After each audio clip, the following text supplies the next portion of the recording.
Hello દોસ્તો, Mahesh computer technology YouTube ચેનલમાં આપનું સ્વાગત છે. આજે આપણે વાત કરીશું જ્ઞાન સહાયક ભરતીના ડોક્યુમેન્ટ વેરિફિકેશન વખતે કયા ડોક્યુમેન્ટ્સ આપણે હાજર રાખવા પડશે તેની વાત કરીશું.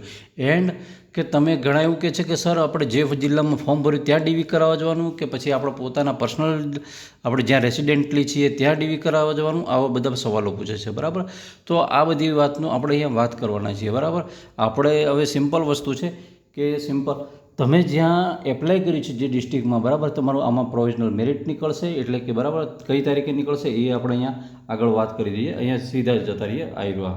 બરાબર, કઈ તારીખે નીકળવાનું છે આપણું જે પ્રોવિઝનલ મેરિટ લિસ્ટ નીકળશે 3 તારીખે નીકળશે. બરાબર, અને પછી એને પછી ફરી પાછું છે જિલ્લા પ્રથમ પસંદગી વિકલ્પવાળું છે એ આ છે. બરાબર, તો જે મેરિટ લિસ્ટ નીકળશે તે વખતે તમને આપી દેવામાં આવશે, સૂચના આપી દેવામાં આવશે કે ભાઈ તમારે આ જિલ્લામાં જવું પડશે કે અહીંયા જવું પડશે કે આ જવું પડશે. બરાબર, પણ મારું માનવું છે ત્યાં સુધી તમે જે જિલ્લામાં ફોર્મ ભર્યું છે ને એ જ જિલ્લામાં જવું પડશે. બરાબર, અને પછી વાત કરીએ બીજો રાઉન્ડ પડશે. બીજો રાઉન્ડ છે 7 તારીખે પડવાનો છે. બરાબર, અને ત્રીજો રાઉન્ડ છે છે અહીંયા દેખવા જઈએ તો 10 તારીખે પડવાનો છે. હવે 10 તારીખ પછી શું છે તો જે ઉમેદવારો ટાટ પાસ નથી કરી અને જ્યાં જગ્યાઓ વધી રહી છે, એટલે કે ઉમેદવારો પૂરતા મળ્યા નથી ને વધી છે, બચી છે એવી, દાખલા તરીકે આપણે ઇંગ્લિશની વાત કરીએ. બરાબર, ઇંગ્લિશમાં ભૂક્કા કાઢી એટલી જગ્યાઓ પડેલી છે. આ ટાટવાળા કદાચ ઉમેદવારો અંદર આવે કાં તો ના પણ આવતે નોન ટાટવાળા લેવા પડે, આવું બની શકે. બરાબર,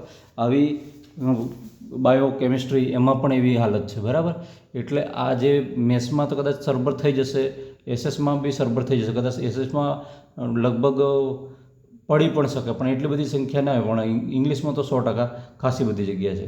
બરાબર, તો અમને ત્રીજો રાઉન્ડ તો પડવાનો છે, એનો સવાલ નથી. બરાબર, પણ એ સિસ્ટમ થોડી અલગથી હશે. એ જ્યારે પડશે, જ્યારે પ્રોસિજર થશે ત્યારે મને ઓફિશિયલ માહિતી મળશે ત્યારે વાત કરીશ. બરાબર, અત્યારે હું એમનું તમને આપી દેતો નથી, પણ એ જે તે શાળાના આચાર્ય શિક્ષક શ્રી મિત્ર છે અને જે તે જિલ્લા છે એમના એકબીજાના એનાથી એનું ફાઇનલ થશે. બરાબર, હવે સલાહ સૂચનથી કે પછી માર્ગદર્શનથી હવે આપણે જે ઓનલાઈન માટેના ડોક્યુમેન્ટ્સ કયા કયા જોઈશે એની વાત કરી લઈએ. તો ઓનલાઈન માટે પહેલાં તો ઓનલાઈન ફોર્મ ભર્યું છે ને એની પ્રિન્ટ લઈ જજો. આની વગર બિલકુલ ન ચાલે. પછી જે તમારી જે ટાટની માર્કશીટ છે ને એ સાથે લેવી પડશે. તમે ઓનલાઈન કરી હતી. બરાબર, કેટલાક મિત્રો એવું કર્યું કે બે ડબલ ફોર્મ ભરી દીધા છે તો આ બધાના ડબલ સેટ બનાવવો પડશે. બરાબર, એલસીની વાત કરવા જઈએ તો એલસી સાથે રાખવું પડશે. એલસી સાથે છે તો માન લો તમારે એલસી લીધું એટલે 12મા ધોરણની માર્કશીટ આપણે અપલોડ કરી છે. જેટલા ડોક્યુમેન્ટ્સ અપલોડ કર્યા છે તેટલા તો સાથે રાખવાના જ છે, નો ડાઉટ. દાખલા તરીકે તમે ગ્રેજ્યુએશન કરી દીધું છે, બરાબર, બીએ કર્યું છે, બીએસસી કર્યું છે કે ગમે તે કર્યું છે, તો આ જે તમે કર્યું છે, બરાબર, તો એના સાથે તમારું એક ડિગ્રી સર્ટી આવ્યું હશે. બરાબર, તો ડિગ્રી સર્ટી બી સાથે રાખવાનું છે અને પૂરેપૂરા વર્ષની માર્કશીટો સાથે રાખવાની છે. એડ નથી કરવાની. એડ નથી કરવાની. એટલે તમે જે લિસ્ટ બનાવશો ને, બંચ બનાવો ને તે વખતે આ વસ્તુ એડ નથી કરવાની.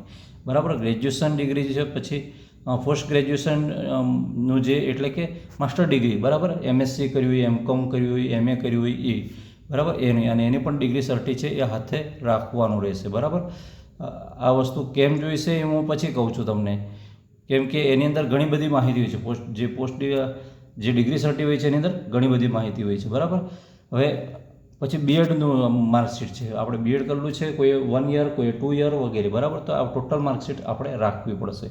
અને એમાં ડિગ્રી સર્ટી છે તો ડિગ્રી સર્ટી પણ સાથે રાખવું પડશે. વાય? કેમ કે તમે જે મેથડ પસંદ કરી હતી, પ્રથમ મેથડ અને બીજી મેથડ, બરાબર, એનું વાત આ ડિગ્રી સર્ટીની અંદર કરેલી હોય છે. પહેલાંની અંદર જોવા જઈએ તો તમારો main subject and second subject આ બધી વસ્તુઓ એની અંદર હોય છે, એટલે ડિગ્રી સર્ટી સાથે રાખવા પડતા હોય છે.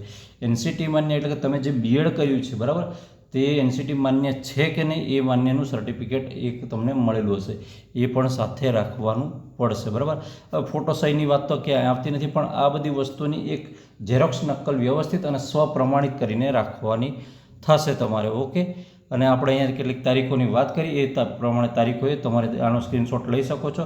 પછી પાછા પૂછશો કે સર અમને એની પીડીએફ જોઈએ છે, તો પીડીએફ બધાની મારેથી તમને આપી શકાય એમ નથી, બસ સ્ક્રીનશોટ પાડી લીધો છે. ઓકે મિત્રો, વિડીયો ગમે તો વિડીયો લાઇક કરજો, ચેનલ પર નવા ચેનલ સબસ્ક્રાઈબ કરવાનું બિલકુલ નહીં ભૂલતા. ફરી મળીશું આવી જ માહિતી સાથે. કોઈ પ્રશ્ન હોય આને લગતો તો આપણે વાત કરજો, એના વિશે વાત 100% કરીશું. જય હિન્દ.